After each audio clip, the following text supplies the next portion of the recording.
Who the Wild Things Are with Ryan McGuire. You gotta listen to your body. Oh my God, maybe, I could get out there, I could do this. Let's take a ride, find your wild side, real stories, see with your own eyes. It's so beautiful. I'm gonna have the best time out here. Yeah, I was in tears. I was like, that's the best, man.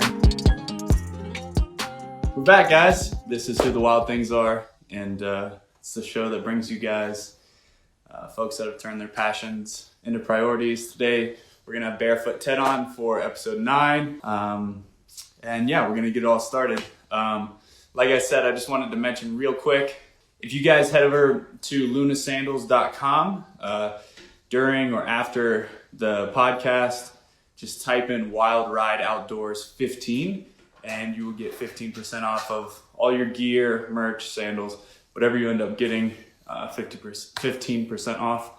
That's Wild Ride Outdoors 15. So thanks for bearing with me. We got Ted back on the line. Like I mentioned, a lot of you guys have probably heard about him. He's kind of a legend, as some would say, in Santa Barbara area for his ultra running and his character in Born to Run. So, and he's also the founder of Luna Sandals. So we'll hear all about that. And yeah, let's get Ted on here. All right, here we go. Lord have mercy. I felt like I had lost my connection to the 21st century. Well, you're coming through clear for me. Can you hear me all right? Oh yeah, perfectly. Yeah, man. No Awesome. problem. Yeah, sorry about that. Sometimes the live aspect, it gives it a certain flavor. And, Legit, man. This is real flavor. We're mixing it up live, boys and girls. This is not a preconceived, planned operation here at all. At all, that's right. This is as authentic as it gets. Amen. And I've got that character in the background. For those of you can see, that's Barefoot Ted in 1971. And I like to have that. It's my grandmother did it. My grandma McDonald. It's a pastel, and I kind of like the look I have. I sort of was. So I'm 57 now, so I'm about 7 then. And it's like, I really like the vision of the world he had in his head in 1971, 72. And in a way, today, and the way we're able to do things like this are part of that vision of him imagining what will the world be like in the future, and totally being able to reach out to cool people in the world, share with other people, and do all this. This was the vision. In 1968, I saw a news program. My grandfather had gone to high school with a famous CBS newscaster named Walter Cronkite. And they had, you can see it on YouTube, it's called The Mother of All Video Conferencing, and it was done in 1968. And there's a guy talking to other guys and girls, moving around things on a screen, and all this cool stuff. And it was like, I saw that, and I'm like, I started envisioning what the future would be like.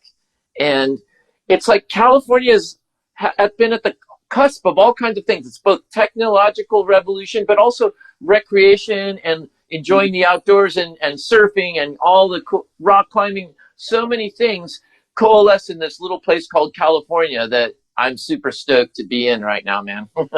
Awesome. Yeah, that's a cool way of looking at it, and I like that. You could bring that into your background. Was 7-year-old Ted also barefoot? Were you Oh, absolutely. Myself like a barefoot creek kid. I was just always kind of hopping around in the woods, and I imagine it was probably pretty similar for you. Well, barefooting was the way to be back in that day. I mean, right. California's mixes, it's like it's mixing both at one and the same time, a deep connection to the body, to nature, the waves, the mountains, and so forth.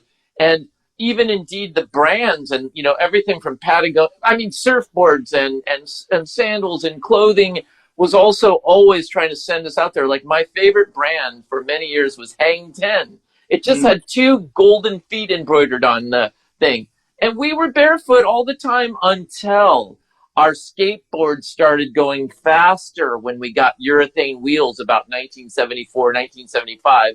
And that's when the Van Doren brothers, their company is now known as Vans, started selling their skateboard shoes. They were making them near my neighborhood. You could go and get like different colors for your school or whatever. And then the skateboarders, we started, we wanted certain colors and blah, blah, blah, yada, yada. But the cusp between things you can make that are useful for extending the value of your outdoor time and sort of dreaming of a whole new world, like surfing, suddenly it's this old school sort of like very obscure group of people in one particular place that we know of that really were getting into it. And then California just turned it. Every young person, was suddenly enamored by the idea of being able to surf. And there's something about being in wild nature, having some tools, either very refined ones or figuring out how to clobber together your own, like early skateboards. We're just taking whatever we can get.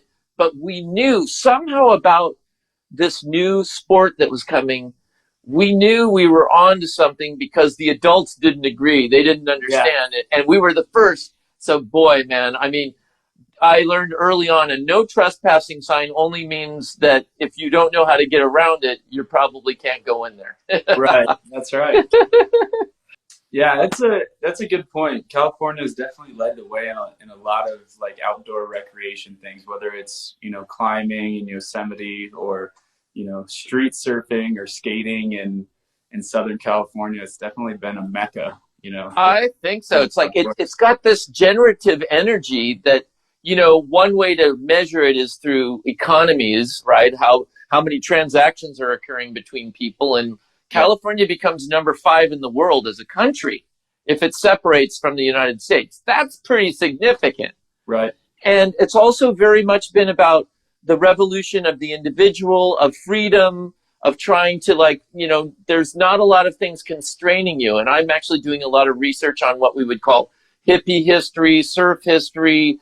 A lot of interesting ideas had its, organic farming, many kind of spiritual traditions, so many kinds of it's just like California's allowed it, including computer revolutions, dude. And it's like, Steve Jobs and others, whether we like them or not, their minds were being expanded by the various things they were being exposed to by being in this state. So ultimately, what does California mean? It's about freedom. It's about wilderness.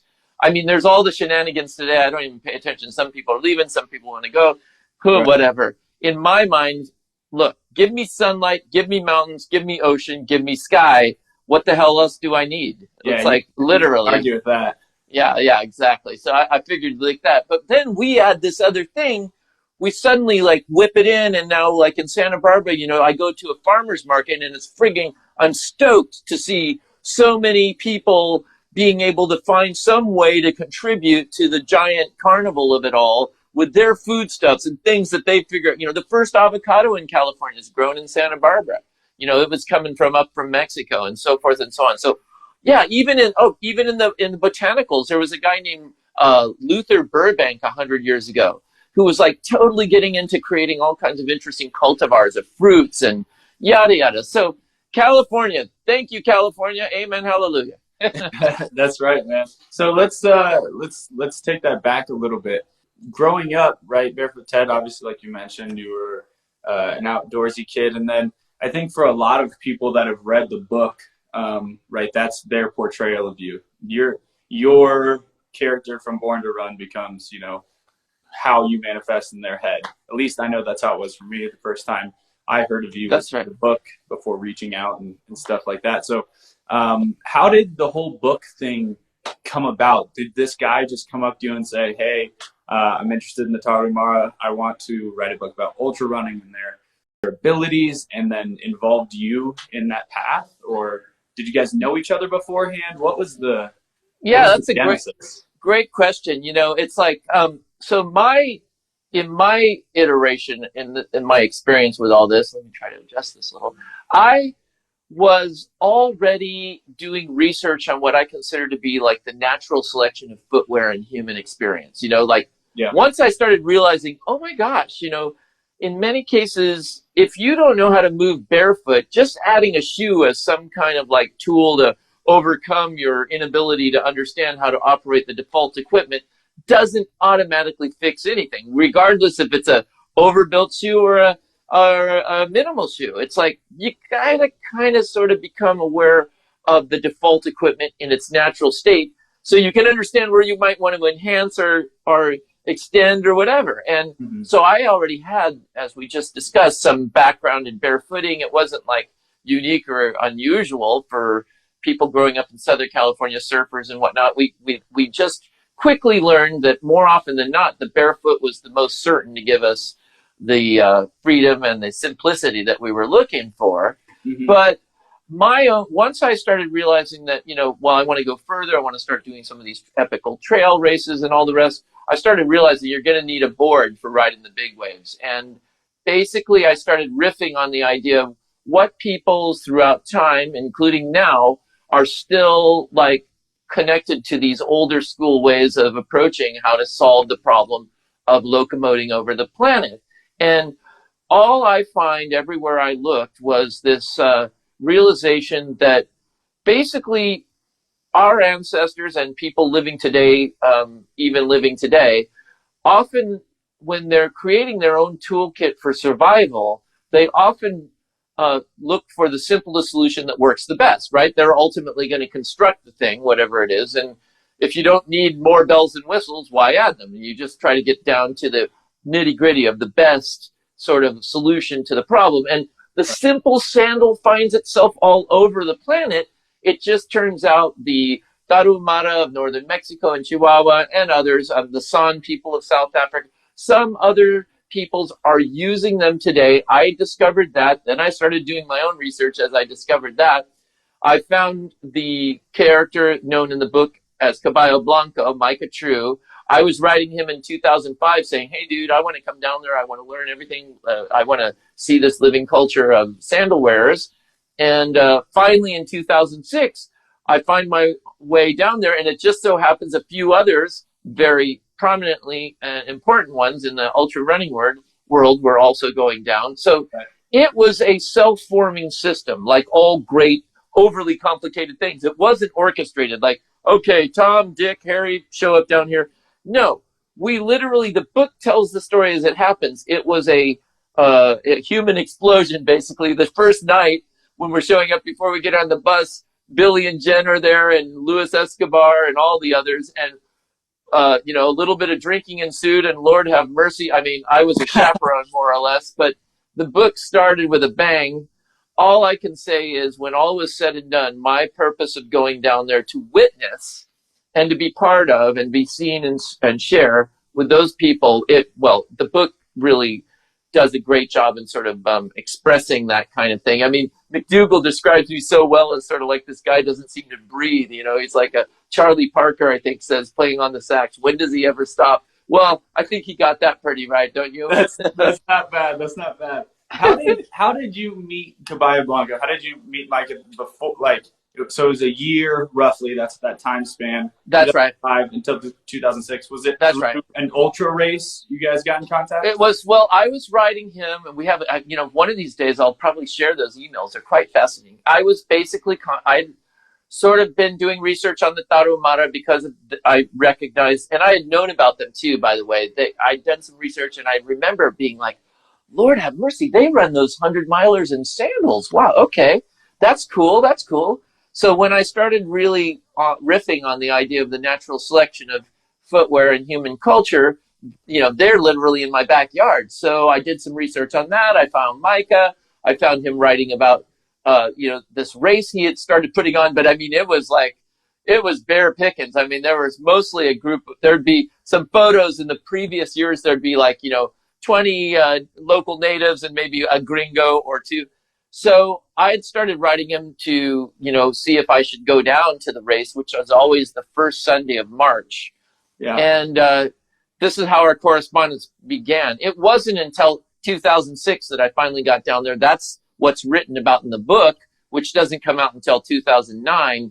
Now the race has morphed. It used to be known as the Copper Canyons Ultra Marathon. Now it's known as the Caballo Blanco Ultra Marathon. And it's well worth. Everything down there has been getting better and better and better every year. And so I had corresponded with him for a year, and then I got down there, and what the book tells is the story of the first year.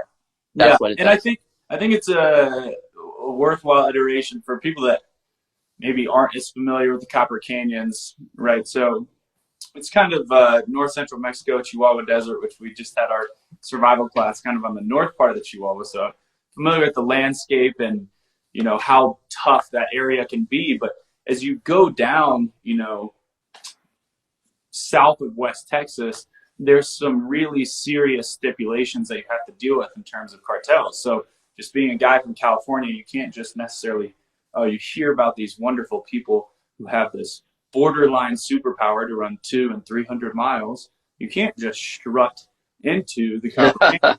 There's cartels, there's dangerous predators, and there's also, you know, indigenous people there who are unfamiliar with the likes of you. So I think that it's important to remember that there's a mix of different stimulus before you can just walk into an environment like that.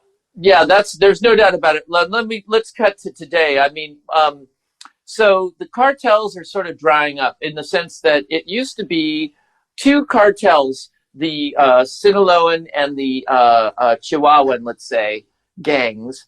Their lines, unfortunately, pass through these incredible canyons out there. So they don't give a crap about Tom, Dick, or Harry. They're just protecting territory and protecting resources. As a matter of fact, if they mess around with gringos, they just create problems for themselves, because then the big boys get involved. And usually the guys who have accidentally, let's say, messed around with gringos in any kind of gang formation in Mexico, often they don't have as great of a justice system inside their own gangs as you might expect. They might not even make it. So I don't think there's any great danger if you're not like a cartel busting or a narco or something like that. Secondly, I would say that actually the Raramuri, the Tarahumara, are begging, looking forward to, seeking people to come down and visit their lands in order to host them now. This is actually a very powerful way for them to sort of like, on their own terms, from their own perspective, they have to come in. They're in the 21st century with all of us. There's not like, they're not able to just like be completely pure and outside. However, they have one gigantic advantage. They have their lands and they have their culture and they have their language. And now they're no longer in Mexico. Before, indigenous peoples are on the very, very bottom of the totem pole. In Mexico, at times, their segregation policies were literally based on color charts. And indigenous people are on the bottom of the bottom. Now, since this race and other things like this have begun to sort of like, we were going down there to sort of like pay respects, pay homage to these people who were our heroes, let's say, on their terms, not as like, hey, we've got some great information to share with you about yada, yada, and blah, blah, blah. No, it was down there like, hey, we know you're awesome. We have built some of the skills you have. And, you know, ultimately, we gained a lot of respect because we weren't like the average gringo or whatever visitor from outside who didn't know how to handle themselves in this kind of environment. So we built some street cred that way. Yeah. And I've been going in many others for, you know, every year for years on years. And so these are like deep and close relationships now with people. This is a cross-cultural bridge that's been made. And it's no longer a dangerous or you're no longer totally out of place if you go down to some of these events that I'm talking about. Now, wandering around in the canyons by yourself without a guide and without any note, I mean, come on, that's ridiculous. I mean, these canyons are more extensive than the Grand Canyons, and it's, you know, in a place where you can't just call 911 and get help if you need it. So, yeah, that's a little bit better way of describing it today. Yeah, you've got to definitely have someone who's kind of been there, done that. And I think it's a cool story, kind of how Caballero Blanco was kind of that for the group, right? Somebody that had kind of been there and done that and gave you a small, you know, blanket of security. Oh, yeah, totally. Yeah, I mean, you know, and furthermore, McDougall, the author, he's, you know, it's a story. It's a story. Everything's true, but at the same time, you know, it's how you frame it. And well, it is scary when you've got, you know, criminals who are famously known for murdering people if they don't like you. I mean, quick and easy, you know. So that does lend. It puts a little bit of a, you know. Anyway, I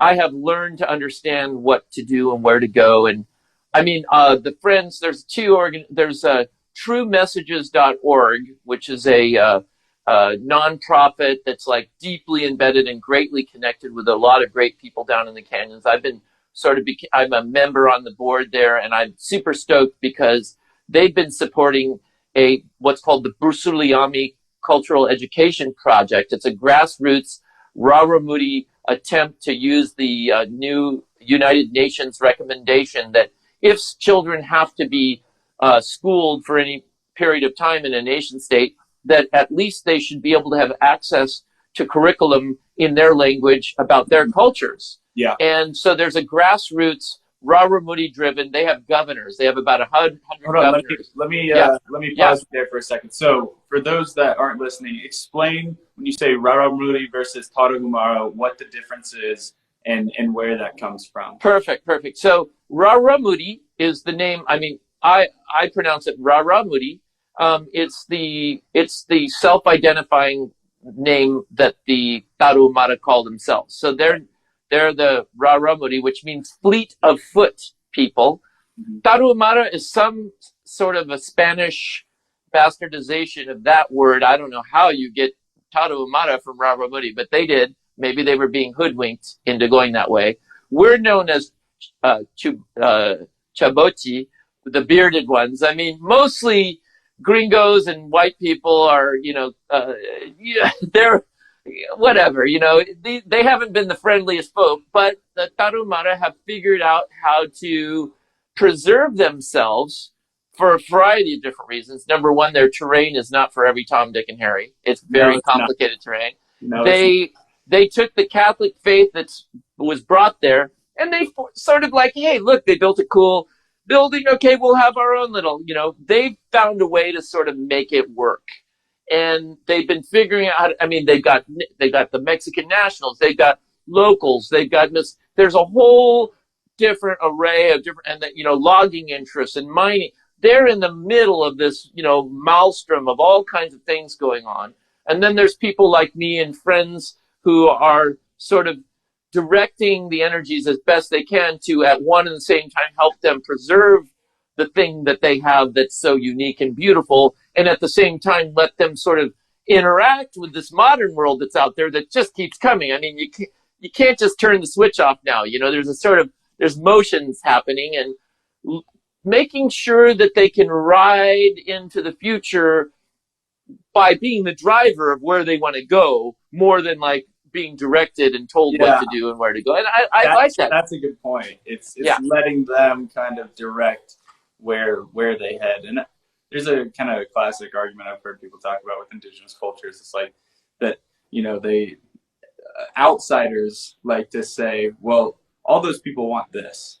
And I think like that's such an insane thing to think about, that you can categorize an entire group of people saying that those people want this. That's like saying that everyone in Santa Barbara wants this. It's like it's a bizarre blanket statement. Yes, some people may want to do this. Totally. I couldn't agree more. And you start applying that to all kinds of things. Where is the middle ground in all of this? Open-hearted, intelligent people who don't think that they're somehow the king of the universe because they got a computer or they got money or they got something or other. And, we're all making mistakes and we're all making breakthroughs all the time, all together, always. Anyway,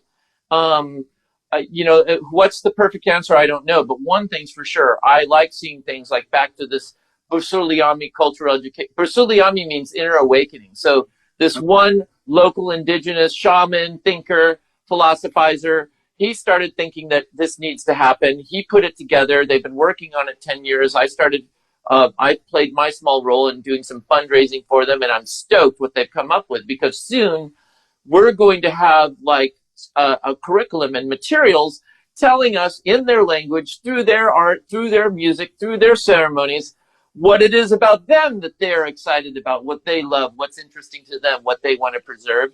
And maybe someday there'll be, kindergartners in Switzerland studying Raramuri language, learning about Raramuri. I mean, there's some kind of interplay like this going on, and I'm stoked about that. And then also, I really see and do believe more and more people, and when I say more and more, I'm not talking like Disneyland boatloads. I'm just talking about intrepid adventurers and people who are, capable of handling themselves in wilderness. Mm-hmm. Should and will be very much benefited.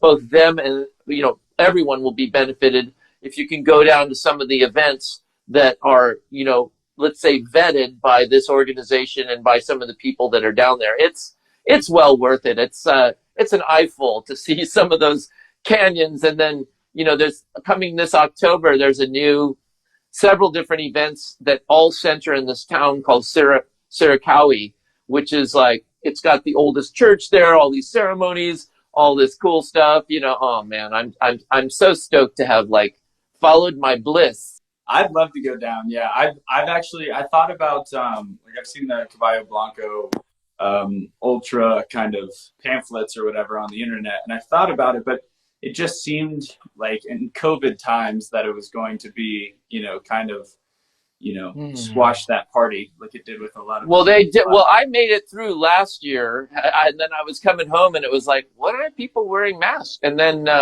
this year they did cancel it. I mean, it was just not worth it. I mean, they had some little things going on there, but this October, that's legit. That's going to be going on, and that's at coppercanyons.com. Cool. It's sort of affiliated with True Messages. True Messages is named after Micah True Caballo Blanco, right? And it's helping in all kind. I was always thinking when I was going there, like, how will I be useful? And instead of acting, I just patiently waited, knowing that, sometimes good intentions aren't good enough. Like, I don't know, should I give a pair of sandals every time we say, it's like, that cuts out the sandal maker that's down there that's wanting to sell sandals. Why should, and so forth and so on. But when this cultural education project thing came up, it was like, oh yeah, okay, I dig that. They voted it. Yeah, I found my spot to be, for the time being, helpful. We also do, periodically, we get Manuel Luna to come up to different events and things that we have here in California. And one of his things that he is definitely a master of is making sandals. So we supply him with materials. We set a price.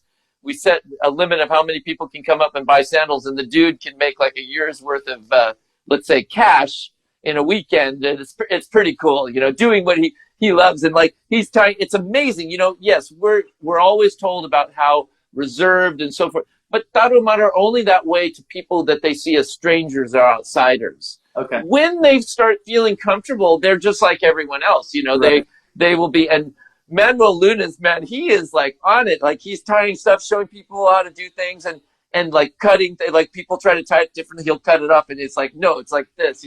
I'm the master, he'll say in Spanish. So it's like, okay, man, whatever. So yeah, I'm pretty stoked that I made that decision to go down there, and it's turned out to be one of those cuts, those plantings, those seedlings that ended up being worth the effort in more ways than I envisioned, in the sense of having a company and now, helping mentor people into this space, into this way of looking at things every single day now, and hearing mostly testimonials of people who they used this, in this case, the Luna sandal, as a tool to sort of like find the better version of themselves, or tune into themselves in a way that they might not have done. I think you and I and others who are listening here, we kind of have our own way of getting there, and we sort of enjoy the process of independently discovering it. But there's so many people that need somebody that they feel is qualified or has some sort of insight or ethos or background that they can sort of like follow. That's kind of the methodology, right? It's like, some expert told me this, that, or the other. So I get to play the role as Barefoot Ted, as an expert in a very obscure but nonetheless bright spot in the universe, as far as I'm concerned. Yeah, it's an excellent spot. And I know that I definitely changed my mindset when I moved into minimalist footwear. Like, I had seen it as a binary equation before, where it was like I was barefoot, right, shoes on. There was a 0, there was a 1. And now I feel like, since moving into full-time minimalist footwear, I've kind of mended that gap, where it's like there's always some connection at this point. I'm always trying to be more connected, and I'm always somewhere in the middle, right? I'm never really fully disconnected, I feel like. And I think you're right. For a lot of people, the footwear is a really good place to start. It's a really good starting spot. Totally, considering, you look at it and all the stupid ways that we've come up with to do, like with this, ultimately in the ideal situation, a human being in their ideal form is like in their birthday suit, right? I mean, there was that Burt Latraine guy who was trying to create spaceships that the ideal person inside the ship should basically be naked, right? I mean, it is same with the beach. Beach culture, what I love about it is in your birthday suit, you already have more than enough, right? Everything else is extra. And those kind of environments are fabulous. Same with footwear. It's like, yes, the barefoot is best if you have a fully functioning foot. That is the thing that got us to where we are. That's our SUV. That's our tool. That's our locomotor. That's how we got to every nook and cranny of the planet before the invention of half the things that we consider as part of being human these days. And I truly believe that footwear is probably one of the earliest, if not the earliest tool we made, in the sense that, persistent hunting, you don't even need a weapon. You just follow an animal, and if you follow it long enough and keep scaring it, there are techniques to make that thing fall down, drop dead from heat exhaustion, and you sweating and drinking the whole time, looking forward to a good meal.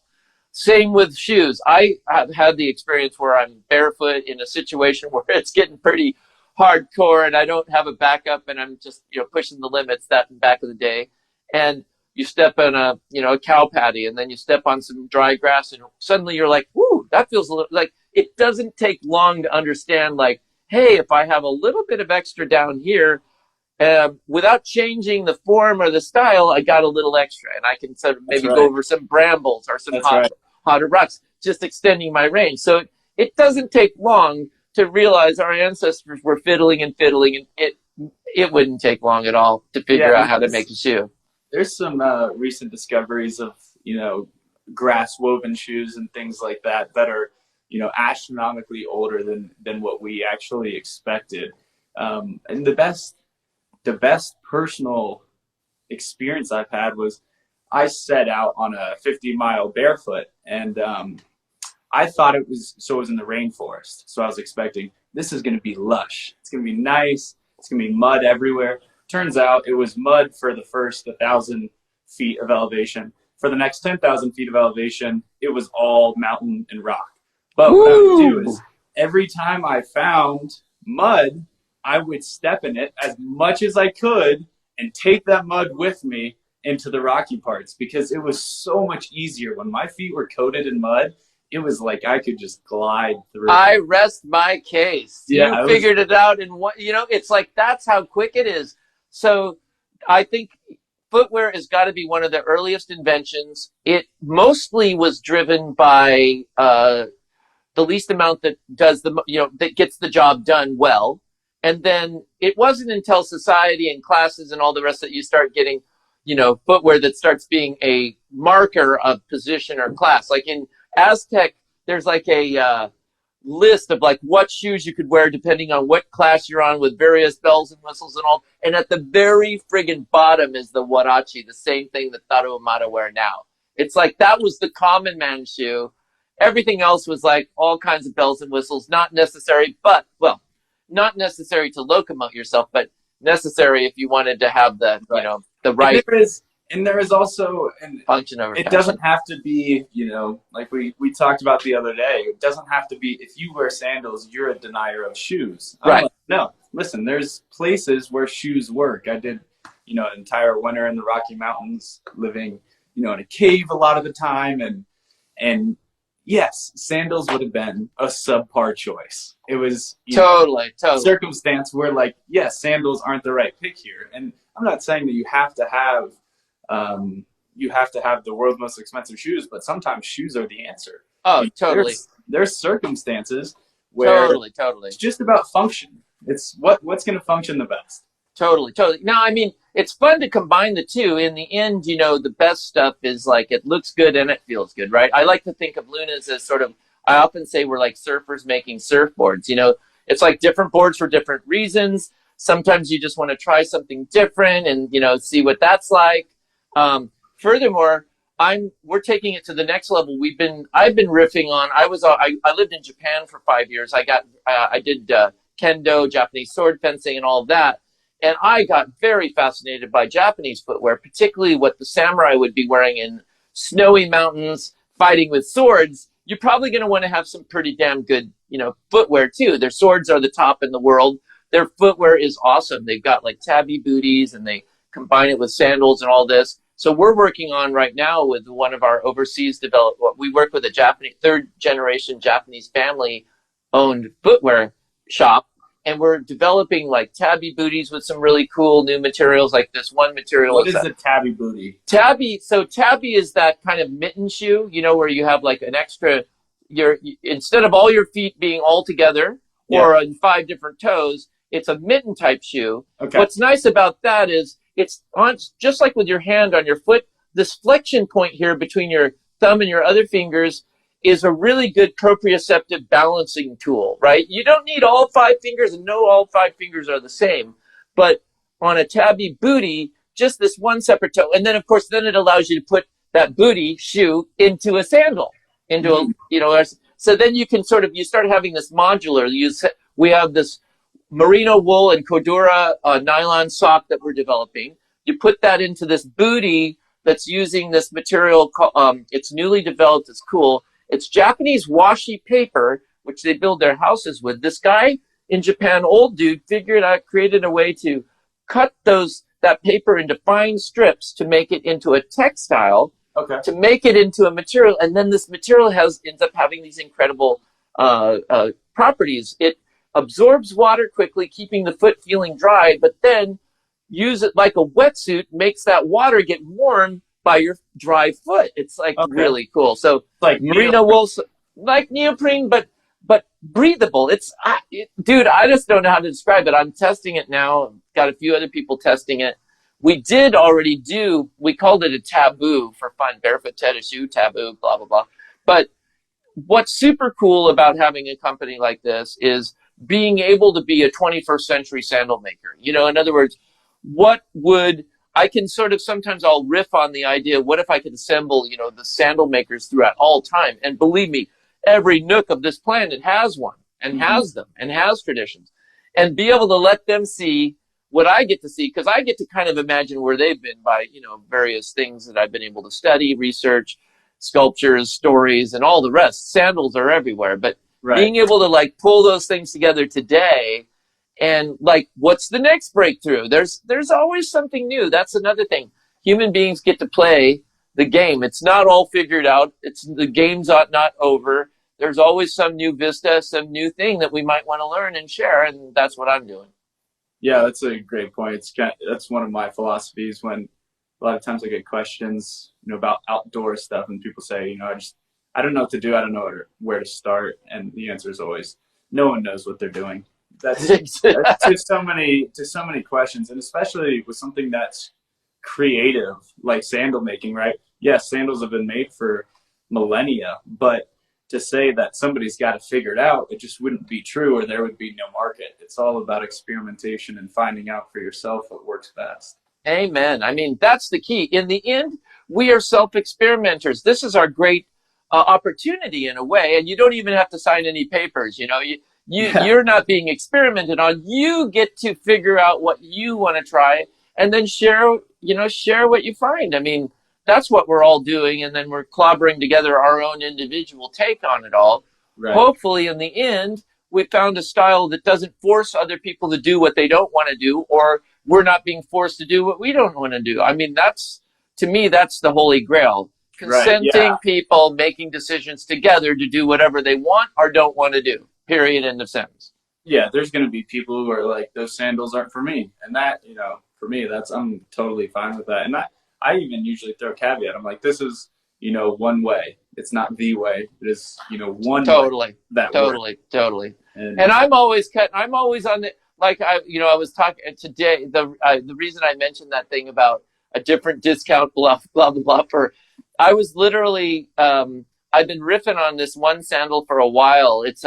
We found this company in Spain that found a way to economically remove the top layer of Michelin snow tires that didn't pass specs. So they have a perfectly brand new Michelin tire. Right. And because some spec wasn't on perfectly, it's valueless. It's just as worthless as a used tire. They can't sell it as a tire. What's an example of the spec? I'm just curious. Well, I mean, in other words, maybe they have some tolerance, or that maybe there's something when they're taking it out of the mold, it's got some kind of defect, or maybe it didn't have the right durometer. In other words, the rubber was supposed to be, its tolerances are, it's got to be between 58 and 62 durometer, and this one's 65. Okay. They can't, they're very, so suddenly you have in every run, I get this feeling in every run of tires, when you start and end, maybe there's some discrepancies and it's no longer good enough to sell as a useful tire. Okay. So in the past, that would be a complete waste. I don't even know what they would do. This company in Spain found a way to slice off just the top layer before the steel belts in the thickness that we needed. And then we take that and we glue it onto a Vibram midsole, and then we put all our stuff on it. And we've had a version like that called the Origin, and that's been very popular, but we didn't have it in a winged version. And that's getting into the minutia of Luna sandals. But nonetheless, we have some sandals that have posts.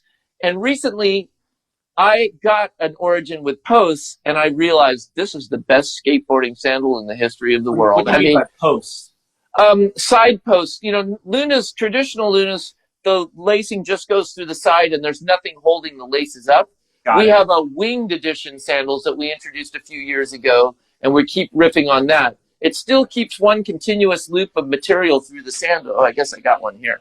This is the Origin upcycled Michelin tire, Vibram sole, and then our kind of modern thing on the top. We weren't putting that on there for a variety of different reasons. I finally did, and I was like, holy crap, this is a kick-ass skateboard sandal, and bicycling and stuff like that, because when you're foot braking on skateboarding, you don't want to be wearing down your Luna, but this sucker, man, it's like no problem. Wait, I actually ran into this issue with Hirachis is foot braking on my skateboard, because there you go. I always tear through my heel, because mine sits kind of high, so you can't toe, so you got to go down with the heel, So if you're down, you got to heel it, and then just tear up right away. Dude, I used to people say, oh, Luna is great for skate. I'd be like, I don't know, man. Now it's like, dude, go rock it. And I'm like a serious skateboarder. I have been skateboarding for over 50 years now. So, and I actually had the world record for distance in 24 hours. It's been surpassed many times now. I had 242 miles in 24 hours. Now there's several people. 242 miles in a day? Yeah, 2008. There are several who have made it over 300 miles now. Dude, you're a psycho. Well, the technique, it's called long distance pumping, and it's boards. This board was made in Portland, and a friend had tuned it up that had the world record before me, James Peters. And it's like this kind of, it's a technique that's like slaloming. So you get a kind of a wiggle going. And dude, and now living in Santa Barbara, I just go out and dude, I swear there's no better exercise. People like, how do you stay fit? And of course, I run and I this, that, and the other. But I'm telling you, skateboarding, taking sharp turns, being, pumping it, pushing, all the rest in the exhilarated space of the beach. Come on, it's like a no-brainer. I could do it until the wheels fall off. I have so much fun. Yeah, I miss longboarding by the beach. I used to ride. I lived in California. I used to do the sunset ride and bomb down to the hill, because almost always you're going downhill towards the beach, which makes sense in terms of geography. And you got that ride into the sunset, and it's nice. Even if you're not working out, man, just for the brain, that's totally. That's a unique experience. By the way, that's something I want to say is I've been having this bit. I'd already been. I'm not performance driven in and of itself. I'm not a superstar athlete when it comes to, podiuming or setting any historic times or anything like that, I don't think. But I will say this. What I do look for is a practice that allows me to continuously feel like I'm in that flow state, that I'm nourishing myself by what I do, that my daily habits are building me up, not breaking me down, and ultimately allowing me to do things like I am planning on doing the Leadville 100 this year in Leadville. Yeah, that's a 100-miler, mostly above 10,000 feet. It's a good way for me to barometer my fitness level and how I'm playing. I say I'm playing with what's the least amount that gives the most, both in sandals, but also in quote unquote training. And Right. so What without, sandals are you wearing? well, that's a good question. You know, back in 2010, we started a model called the Leadville, Okay. primarily, and I've got one here somewhere. Oh yeah, I'm actually. You almost have no choice now because you called them the Leadville. You're running the Leadville. You almost got to run those. Well, I think I'm going to, but I'm going to. In 2010, I ran in something super thin like this. This is a flip. I actually ran 35 miles on Saturday in these in the Los Padres National Forest. 8 hours. It was like up and down and treacherous and all the rest. This was a little bit thin for that event, but this is what I ran in 2010, the Leadville 100. I want a Leadville Gorda. We used to have it in the past, and I'm going to recreate it because I like lightweight, but I like some when you're doing up and down and you're like trying to get somewhere and you don't really want to have to like be in perfect form on every step. You got to have some sort of like platform to prevent you from just beating the hell out of yourself. You've probably been there, you know, when you're so tired and you need to be light, but it's just like boom, boom, boom. Oh God. I thought about that because I'm so like anti-thick sole. Like I'm always choosing the thinnest sandal, and now I'm getting to that point. It's actually, it never matters to me on uphill. It's only downhill. When I'm flying downhill and I'm chopping real fast and I'm smashing those little, mine are like 6mm that I'm wearing right now. Yeah. They're like this. Oh yeah. And then if you're doing 10 miles, it's like, dude, I mean, actually, that's why Matt Graham, you had him on. You know, he's kind of in this little conversation we're having about what will be the ideal for the person who really is needing to take it to the next level. It turns out for downhill, it definitely makes sense to have more. And that's why the Tarahumara don't have super thin sandals. I mean, It depends on what, but then again, it's all personal choice with them too. It's like they don't have like a set rule. They're experimenting too, duh. But you'll find like the farmers and the people who have like serious hills and are doing a lot of climbing and rocks and all, they'll have a thick one. A thick one. But going up barefoot, man. At Hope Pass in Leadville, I'll sometimes people will think I've lost my mind, but dude, you know this too. Going uphill, the barefoot is the best. If you've got a strong enough foot, man, you can move like a bear. Yeah, it's king. Barefoot is king uphill. This is great. This is one of my favorite things about the live. Thanks guys for throwing stuff in here. I've been locked in, but this is actually my mom. She goes, she's quoting you here. She says, "I'm not really a competitive athlete." And then ... I ran 35 miles Saturday. Like that's a perfect. Well, yeah, Mom, that was not competition. That's sort of like, you know, I like to think of trail running like big wave riding. Now, do you really want to ride big waves every single day? Well, there's some badasses out there who do. They just bite off and chew up a big wave or a big mountain every day like it's nothing. Barefoot Ted is, I like the big waves, but boy, I respect them.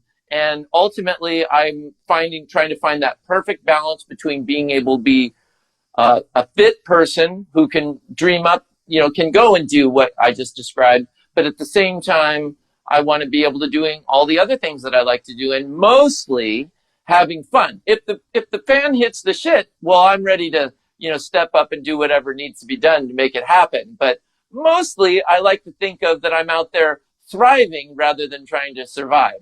I'm thriving when I'm out there.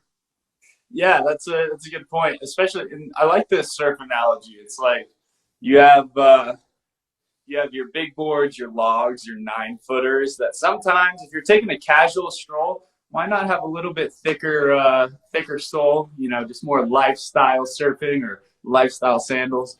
And then sometimes you need a gun. You need something skinny, pointed, and let you fly down a big wave. That's it. Big mountain.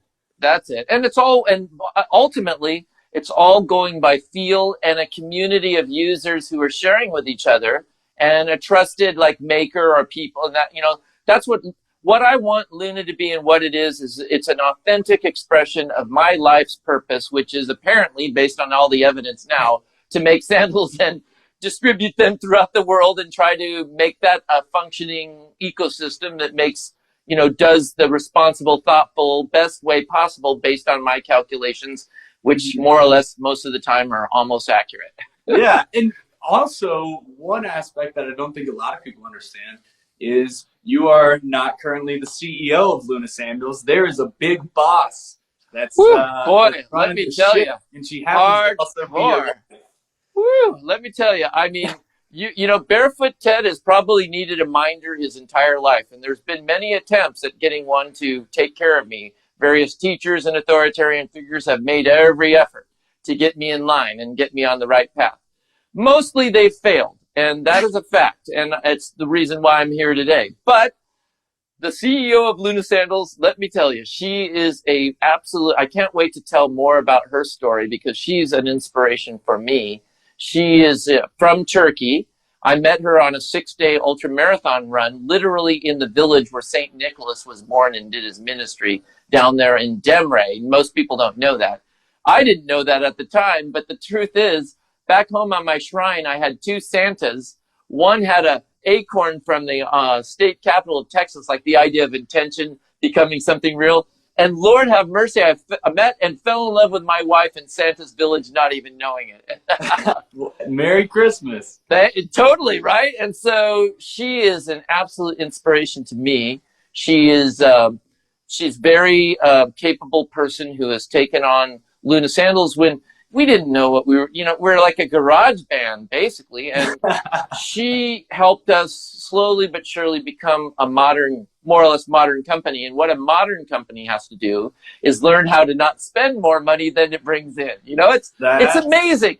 Countries don't know that, but let me tell you, companies better learn it if you want to have a business. You better not use more points than you make making things to try to get points. It's just kind of one of those things. Thank you, Liv. Kick it off. What was the, like, so for me, it was funny, actually.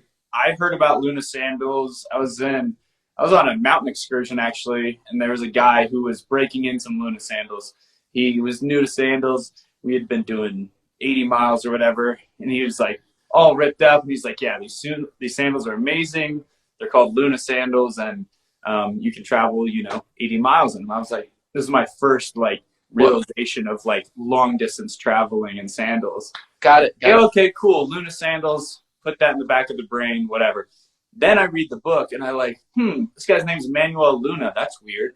And then it comes full circle. I finished the book and I realized that obviously those are interconnected. But my question is, how did you guys kick off the business? Did you take all money from your guys' background and kind of just jump into this? Did you search for funding? Did you try? Oh, got it. I see where you're coming up. Yeah. Well, and and this is, by the way, here is a great, so there's everyone out there has unique experiences and insights, curiosities and goals that they're combining in themselves and trying to construct where it is that they're going to go into the future. That's what we're all doing. And all of us on some way have gained some mastery or insight through our own experiences of trying to overcome obstacles or things that were in the way of us trying to get to where we're trying to go. Yeah. And ultimately, when you combine your insights and leverage it into a product, a service, an idea, a story, whatever, that can reach other people and help them make a different decision about what they're going to do next, this is the ideal way for people to interact with each other. In other words, and find, whenever possible, a trading tool that allows us to do that fairly and efficiently. And right now it's money, and sometimes certain monies are better than others, and that's a whole nother topic for a whole another day. But in the ideal world, the money you have, you're holding on, should represent what good you've done for others, because ultimately money should be something that people consensually use to vote with to get the things that they want or need from others who are providing them, and vice versa. Right. So when I found that the best way to start a project, I mean, I don't know anything about funding. What I did is just started riffing on what I started solving problems for myself. I couldn't find the sandal that I wanted exactly. I started trying to figure out if I could make it on my own. And of course, if you're an entrepreneur that doesn't have a lot of money and not a lot of ways to get people to give you any, the best way to solve it is maybe find the other way that you go. And like some of my early business partners, literally were some young guys in Seattle trying to make money to buy land out near where Matt Graham lives, out in Escalante. Mm-hmm. And, they were freegans and yada yadas. And I said, oh man, that's the kind of people I want to be with. Like, we don't need anything other than the ability to sort of find ways to just solve the problem without exactly having the traditional funding.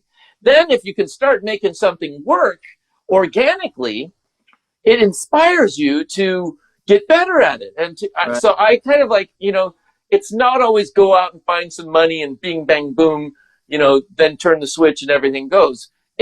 One style is to see if you can start getting a little prime on the pump by just actively telling a story, finding a small audience to share what it is that you have to share and see if that grows to something and so forth and so on. So I don't have it, it wasn't like that. There wasn't like any big funding or anything like that. It literally, Luna basically grew itself with its own funding and literally grew from, like I said, literally a Model T garage in Seattle. It's a long story why I was there.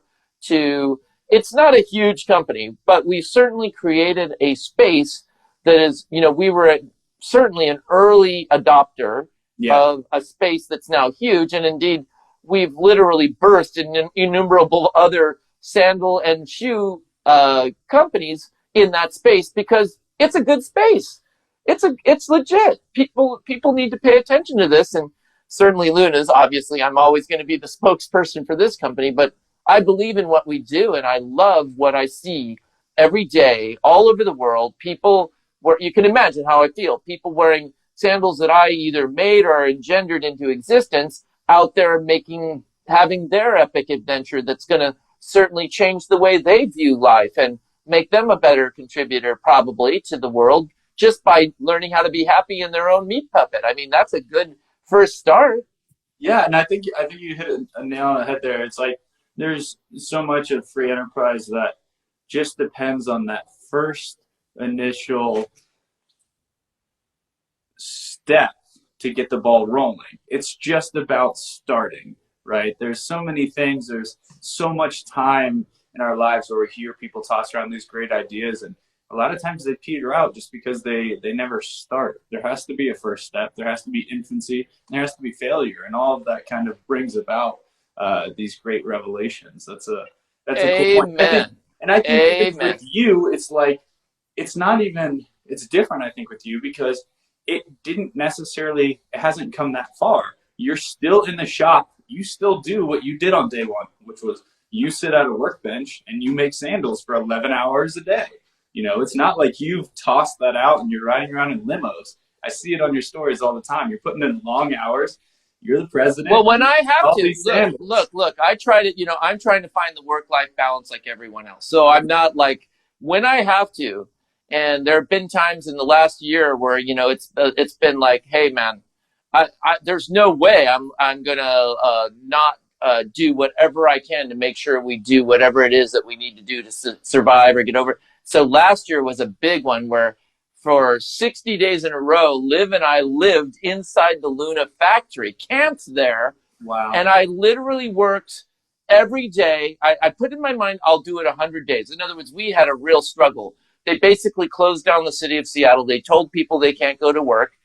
So a lot of people just left, went home, and I was like, holy crap, there's no way I'm going to let Luna not stay alive. This is ridiculous. So I thought, okay, fine. You want to do that? Fine. I'll come and live in the factory. And dude, it was the best 60. I ended up doing it for 60 days in a row. We ended up getting some backup troops, let's say.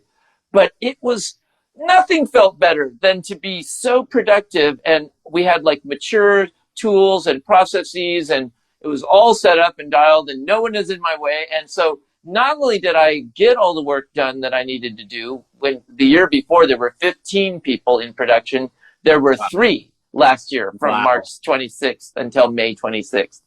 And I just got so into it, and I just paced myself. I had the right attitude. I made sure I took care of myself. We would take breaks. We would, I started even riffing on actually this Origin sandal that I've been talking about. I started playing around with some of those ideas back then. And then, here they come later I'm starting to plant them in rows now, it's like that. And then we moved our entire operation from Seattle at the end of the year. We went and lived for the month of December in the factory. and we moved the whole operation to Wenatchee, Washington, in the Eastern Cascades. Yeah. And we took an old Apple storage building, 22-foot ceilings, really thick walls, and we built the kick-ass perfect U.S. production facility there. And there's a whole crew of people there. And then in my garage, I'm developing, and I started riffing on this. My wife's like, come on. But I've got this dream, and it's basically true now, that I'm going to start taking, when people are in town here, they come to my garage, and I can make any sandal that they see in our catalog from stuff that I have on the shelf. I'm looking forward to that. That's so sick. Yeah, totally. All right, I'm coming tomorrow. Well, you're welcome. And, we're located in West Beach, Santa Barbara, which is one of the oldest continuously inhabited beach villages in California.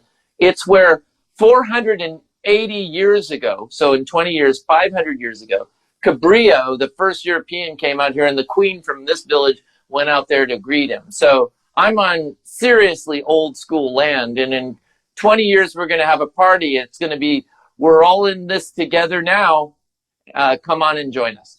That's awesome. And I wonder how many people living in that space understand the history there, because it is a more developed area. I doubt that it's something that's the top of people's mind.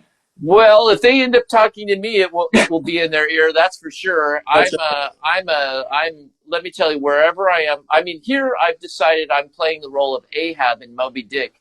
I'm tying myself to this whale. I'm going down here. This is where I'm going to be.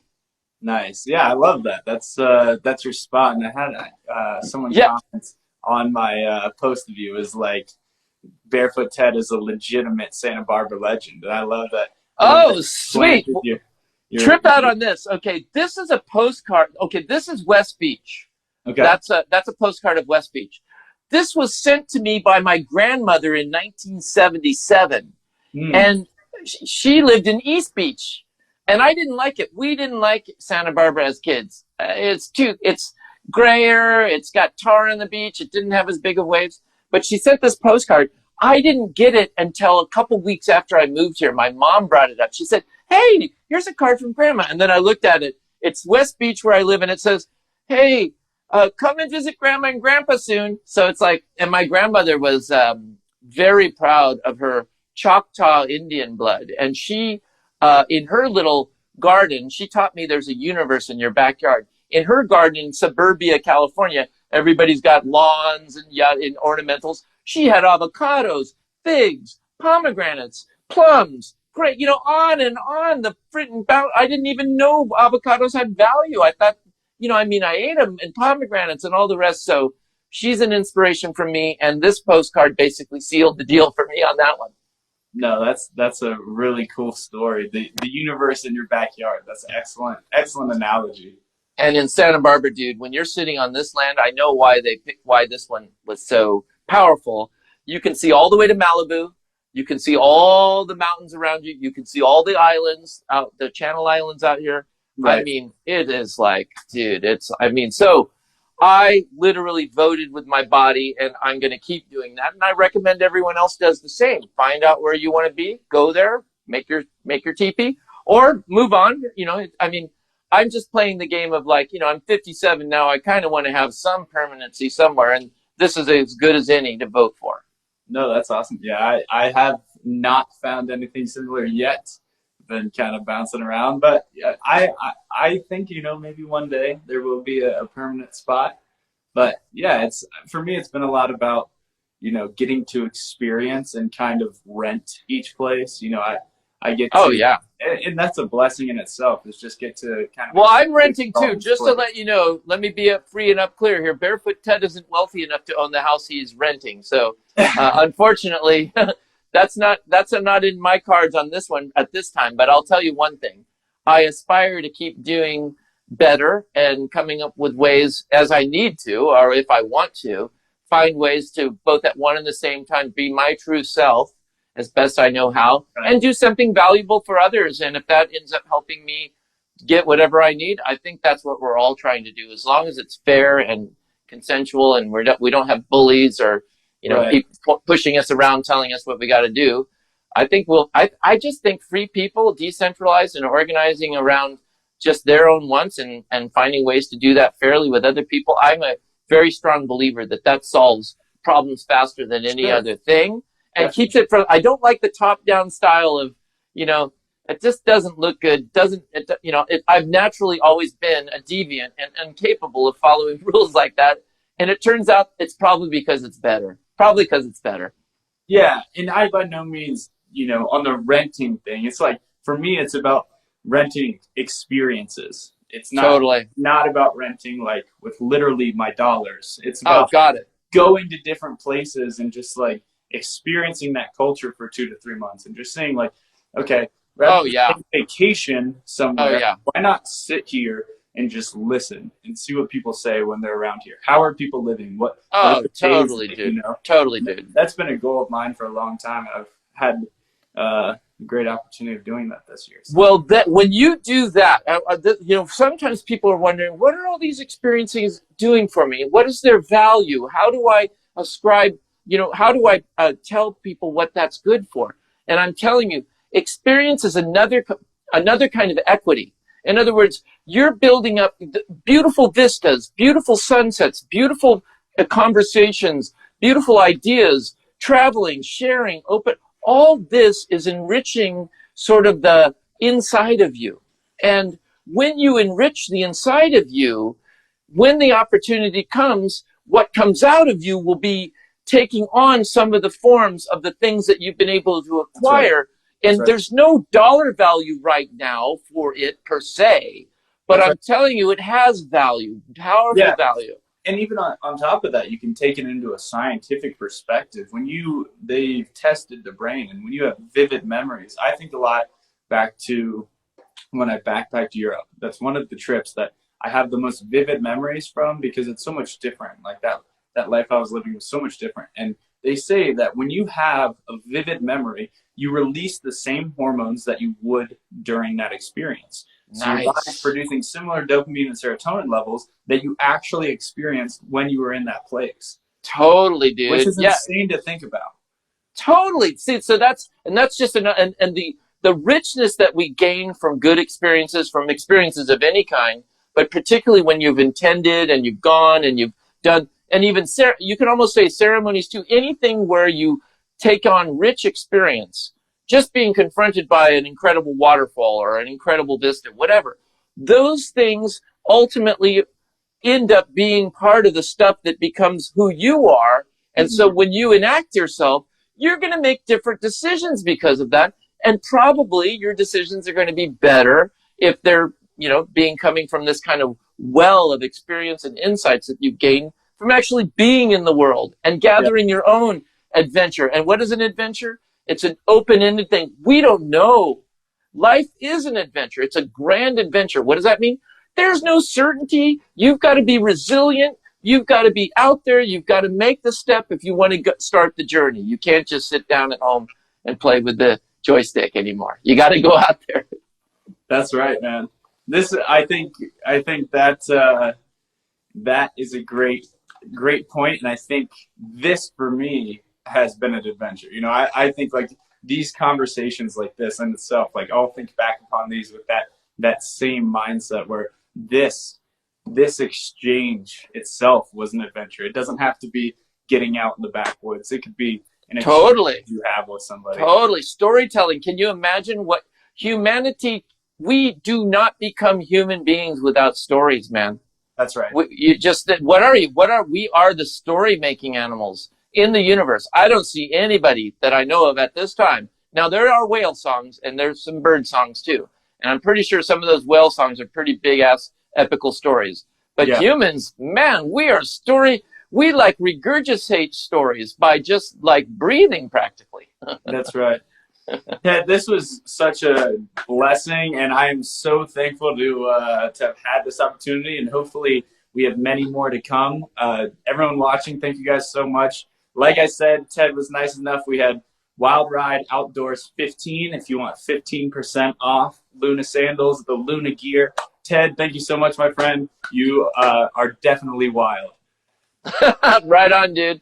I had a great time, and thank you, everybody out there. Have a great day. Looking forward to seeing you out on the trails, folks. Awesome. Adios. Stay in touch, Ted. Later. Right on.